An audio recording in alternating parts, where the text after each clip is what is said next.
Siswa Sekolah Polisi Negara meninggal dunia setelah menjalani latihan fisik. Pihak keluarga menduga ada kejanggalan dari kematian anaknya.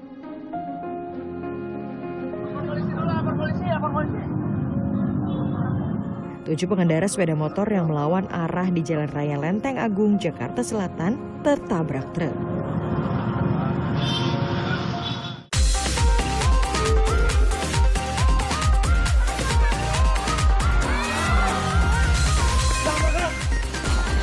Mohon maaf sebesar-besarnya kepada istri saya.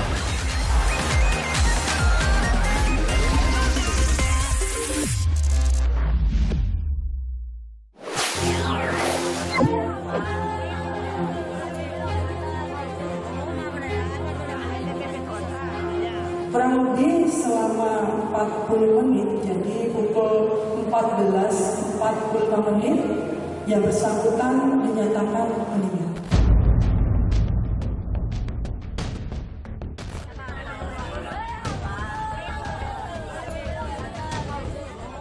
Nasib naas menimpa salah seorang siswa Sekolah Polisi Negara atau SPN di Lampung. Siswa bernama Adven Pratama meninggal dunia pada 15 Agustus 2023 usai mengikuti pembinaan fisik.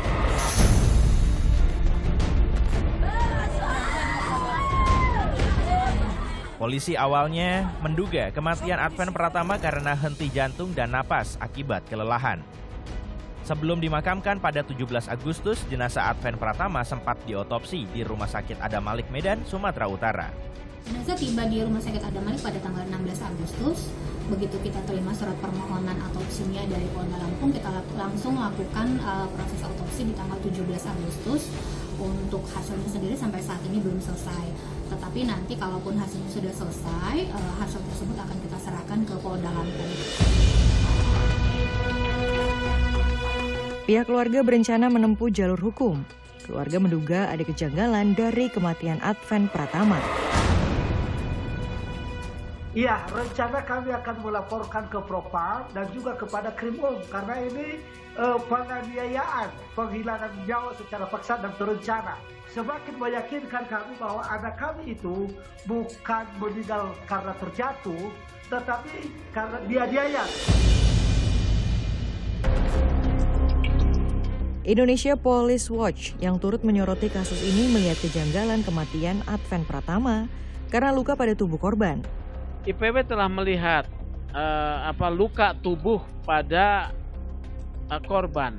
Luka tubuh tersebut saya melihat hanya luka pada dahi kanan, kemudian dahu bawah dan juga bibir.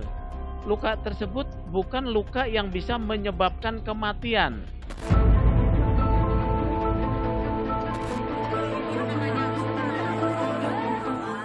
Adven Pratama memulai pendidikan baru 3 minggu sebagai Bintara Polri Kemiling, Polda Lampung. Lahir pada 26 November 2003, Adven tewas sebelum menginjak usia 20 tahun. 10 Agustus, kita bikin gara-gara. Kita cari gara-gara.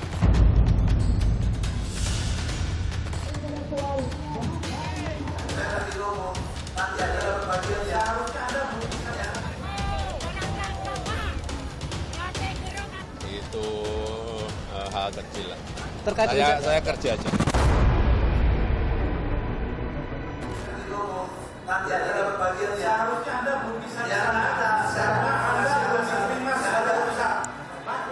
Perdebatan antara kuasa hukum Rocky Gerung dan jaksa penuntut umum ini terjadi saat sidang pertama kasus penghinaan terhadap kepala negara oleh akademisi Rocky Gerung di Pengadilan Negeri Jakarta Selatan.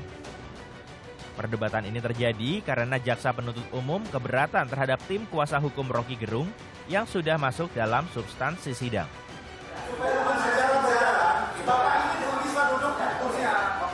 Namun sidang perdana yang dilakukan di ruang 05 Pengadilan Negeri Jakarta Selatan ini terpaksa ditunda hingga 7 September mendatang. Ketidakhadiran Rocky Gerung karena surat undangan yang ditujukan kepada Rocky Gerung salah alamat. Hal yang sama sekarang berlaku pada pegawai-pegawai tinggi. Kasus penghinaan terhadap kepala negara ini bermula karena pernyataan Rocky Gerung yang dinilai menghina Presiden Joko Widodo saat mengkritik proyek Ibu Kota Nusantara atau IKN. Menanggapi hal ini, Presiden Joko Widodo menilai hinaan tersebut merupakan hal kecil dan memilih fokus bekerja. Apa? Terakhir.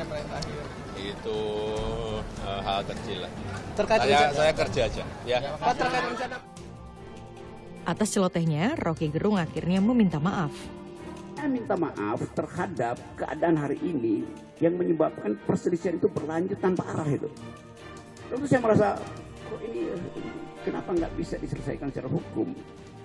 Jadi sekali lagi saya menyesalkan bahwa persoalan hukum yang dari awal saya katakan ini adalah kritik saya terhadap Presiden Jokowi yang saya ucapkan dengan sangat tajam. Dan biasanya saya lakukan itu di mana-mana tuh. Saya tidak mengkritik atau menghina Jokowi sebagai individu, tidak. Karena nggak ada urusan saya dengan Pak Jokowi.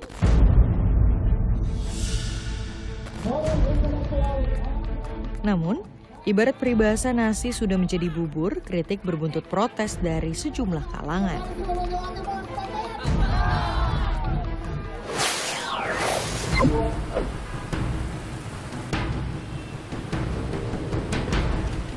Presiden minta dalam waktu 1 minggu, ini ada langkah konkret karena Presiden sendiri sudah batuk, katanya udah hampir 4 minggu.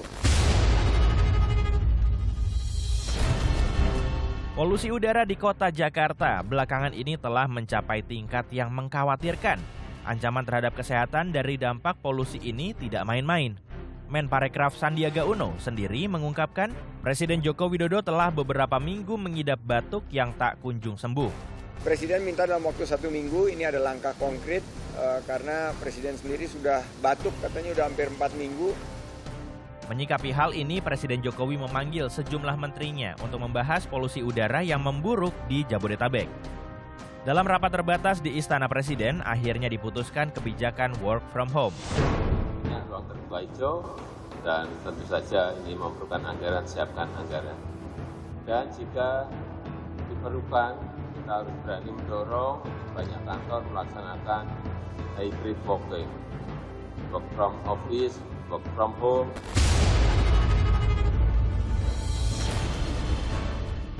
Sementara saat rapat koordinasi lintas kementerian bersama Provinsi DKI Jakarta, Jawa Barat, dan Banten, Menko Luhut menyebut telah menyiapkan langkah dari hulu ke hilir. Melalui pesan tertulis pada Kompas TV, Menko Luhut menekankan adanya pengendalian emisi yang berfokus pada 3 sektor, yaitu transportasi, industri, dan pembangkit listrik, serta lingkungan hidup. Selain itu, Menko Luhut juga menekankan adanya pengawasan kualitas udara yang komprehensif melalui partisipasi aktif masyarakat. Dari data indeks qualityair.com, polusi udara telah menyebabkan angka kematian yang tinggi, hingga hampir 200.000 jiwa di 5 kota besar di berbagai negara. Angka kematian tertinggi pada tahun 2020 akibat polusi udara tercatat di New Delhi, India, yang memakan korban jiwa hingga 57.000 kematian. Lalu di Tokyo, Jepang, yang memakan korban jiwa mencapai 53.000 kematian. Lalu di Shanghai, Tiongkok, memakan korban jiwa mencapai 49.000 kematian. Sao Paulo, Brazil, dan Mexico City di Meksiko.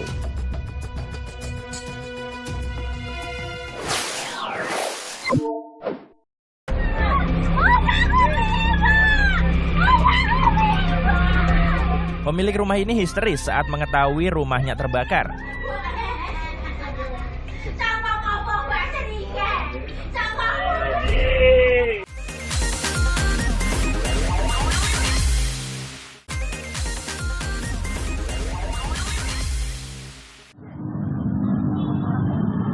Motor-motor yang melintas ditabrak sama mobil truk.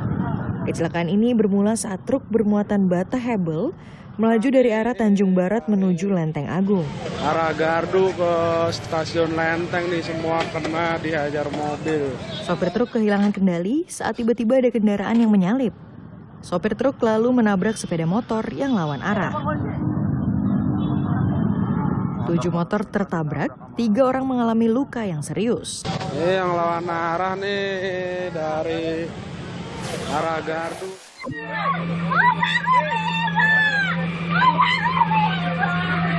Pemilik rumah ini histeris saat mengetahui rumahnya terbakar. Sejumlah warga terus berupaya menenangkan korban yang meronta-ronta hingga hampir pingsan.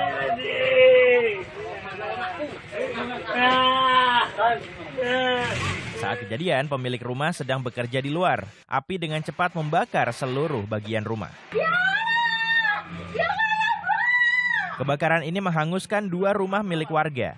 Api diduga berasal dari korsleting listrik.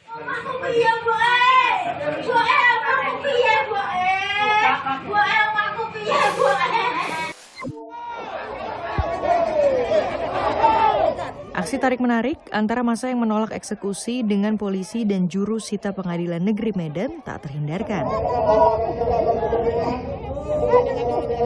Eksekusi dilakukan setelah PN Medan memutuskan 2 bidang tanah dan bangunan seluas 799 meter persegi yang merupakan tempat pengisian bahan bakar umum atau SPBU yang telah dilelang oleh pihak bank. Pihak tergugat tak terima karena saat ini sedang melakukan upaya kasasi di Mahkamah Agung.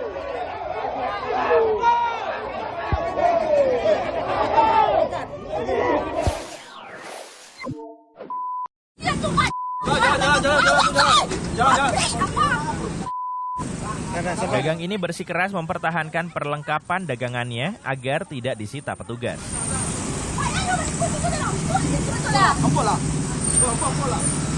Tugas melakukan penyitaan terhadap perlengkapan para pedagang di kawasan Jalan Raya Lubuk, Begalung karena sudah kerap diberi surat peringatan, namun tetap bandel.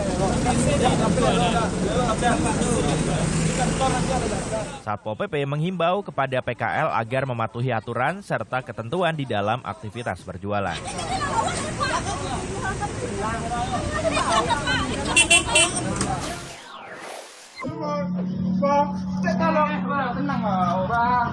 Seorang pria tertangkap tangan saat tengah menggunakan sabu di WC umum.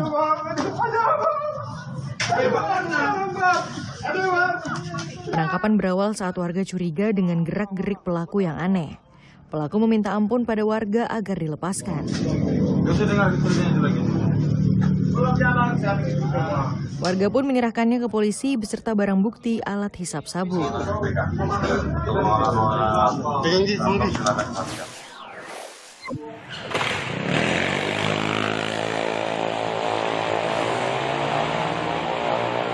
Inilah detik-detik polisi dan pelaku balap liar kejar-kejaran.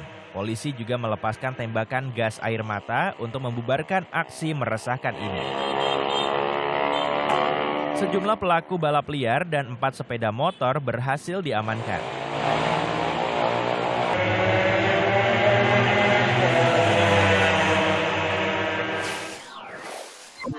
Warga 2 kali sudah.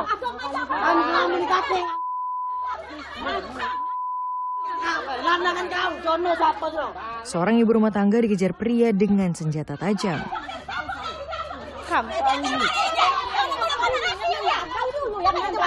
Sebelum aksi kejar-kejaran ini, korban sempat cekcok mulut dengan tetangganya. Namun tak lama adik sang tetangga datang dan melakukan pengancaman. Korban pun melaporkan kejadian ini ke polisi.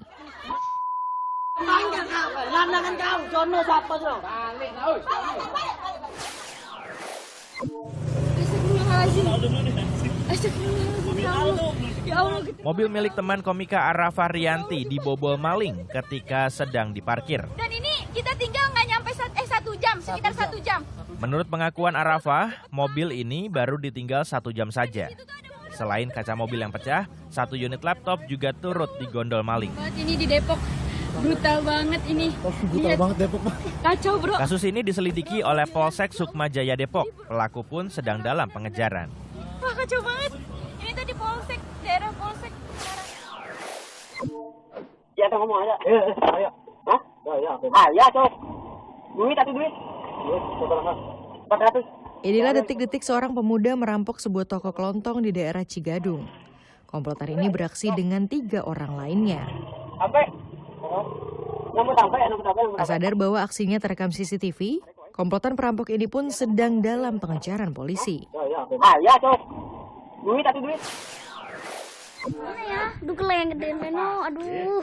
Seekor ular kobra bersarang di salah satu rumah warga di Desa Batuan, Sukawati, Gianyar.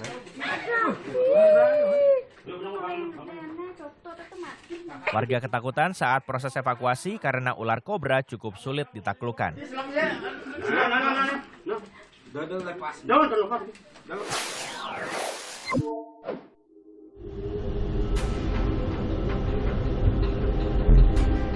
Inilah detik-detik sebuah pesawat jet pribadi jatuh, menabrak mobil dan sepeda motor di jalan kota Elmina, negara bagian Selangor, Malaysia.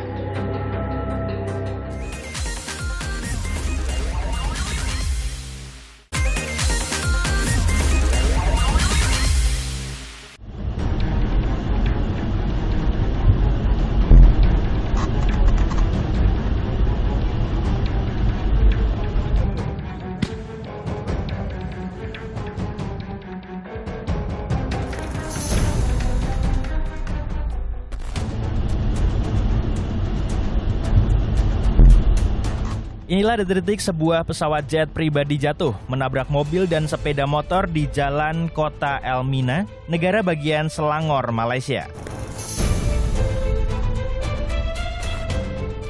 Pesawat Beechcraft model 390 jet pribadi ringan ini hilang kendali hingga jatuh di jalan raya hanya beberapa menit dari Bandara Sultan Abdul Aziz Shah.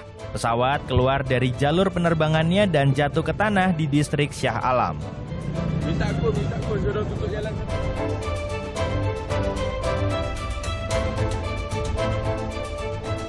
Awalnya jet pribadi ini terbang dari Bandara Internasional Langkawi di Kedah. Namun mengalami kecelakaan sesaat sebelum mendarat, tak lama setelah kru pesawat kontak dengan Menara Pengendali Lalu Lintas Udara Subang pada 14.47 waktu setempat. Pada pukul 14.51, Menara Kontrol mengidentifikasi asap dari lokasi kecelakaan. Atas kejadian ini 10 orang tewas, 6 penumpang, 2 awak pesawat, seorang pengendara mobil dan pemotor yang tertabrak oleh pesawat. Kita cari bodi dulu. After bodi ni kita dah banyak recover semua bodi, kemudian barulah pihak tu penyiasatan oleh kemalangan dan betul doktor panggil nak cari search.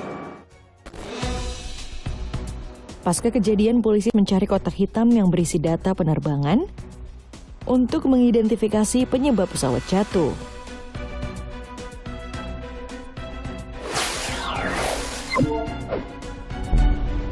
Kecelakaan pesawat bukan pertama kali ini terjadi, baik di Malaysia, Indonesia, maupun negara lainnya. Berikut kecelakaan pesawat tragis yang kami rangkum untuk Anda.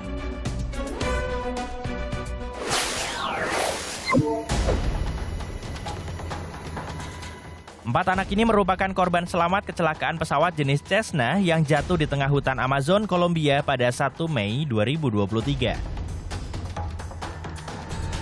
Leslie 13 tahun, Solekni berumur 9 tahun, Tien Noril berumur 4 tahun, dan Christian Neriman yang masih berumur 1 tahun. Pilot dari pesawat itu adalah ibu dari keempat anak ini. Sang ibu sempat bertahan hidup selama 4 hari. Namun akhirnya meninggal bersama 2 orang dewasa lain yang merupakan penumpang pesawat.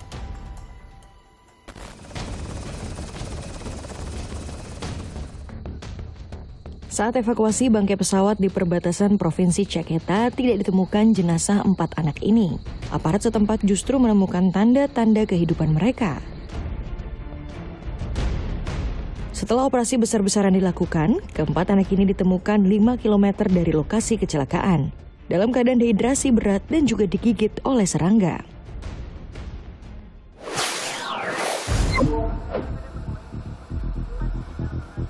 Pada 9 Januari 2021, sebuah kecelakaan pesawat tragis terjadi di perairan Kepulauan Seribu. Awalnya pesawat jenis Boeing 737-500 dan nomor registrasi PKCLC ini lepas landas di Soekarno-Hatta pukul 14.36 waktu Indonesia Barat. 4 menit setelah lepas landas, data mencatat ketinggian tertinggi pesawat mencapai 10.900 kaki atau sekitar 3.324 meter. Pesawat tercatat sempat mengontak Jakarta Approach dan diizinkan menuju ketinggian 29.000 kaki. Dalam waktu 15 detik, pesawat terpantau kehilangan ketinggian secara drastis. Beberapa detik kemudian, pesawat terus kehilangan jelajah ketinggian dan tercatat berada di 5.400 kaki atau 1.646 meter. Hanya dalam waktu sekitar 7 detik, jelajah ketinggian pesawat terpantau sudah berada di titik 250 kaki atau 76,2 meter. Pesawat hilang dari radar pada pukul 14:41 waktu Indonesia Barat.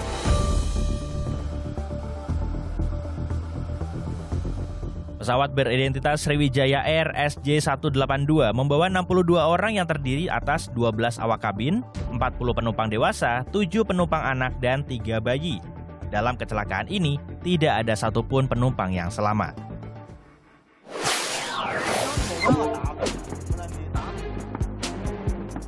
Sebuah pesawat milik maskapai China Eastern Boeing 737 yang mengangkut 132 orang jatuh di Provinsi Guangxi, Tiongkok. Kecelakaan terjadi di dekat kota Wuzhou di daerah Teng.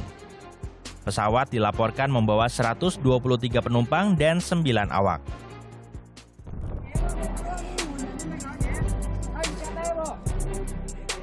Tim evakuasi menyatakan belum menemukan korban selamat di TKP setelah lebih dari 30 jam insiden terjadi.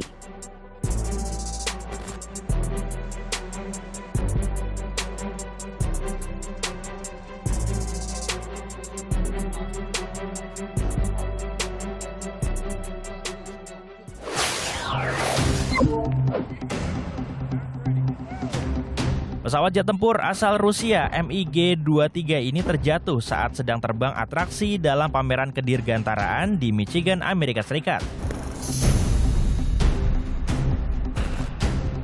Pilot dan navigatornya dapat menyelamatkan diri dengan kursi lontar dan parasut. Namun pesawat tempur lawas ini jatuh di sebuah tempat parkir dan menghantam sejumlah kendaraan. Tidak ada korban jiwa dalam kejadian ini. Dari hasil investigasi, penyebab pesawat tempur ini jatuh karena kehilangan tenaga pada mesin pesawat. Informasi ini mengakhiri Pop News hari ini. Jangan lupa tetap saksikan Pop News setiap hari Sabtu dan Minggu pukul 9:30 waktu Indonesia Barat. Tentunya hanya di Kompas TV. Terima kasih dan sampai jumpa.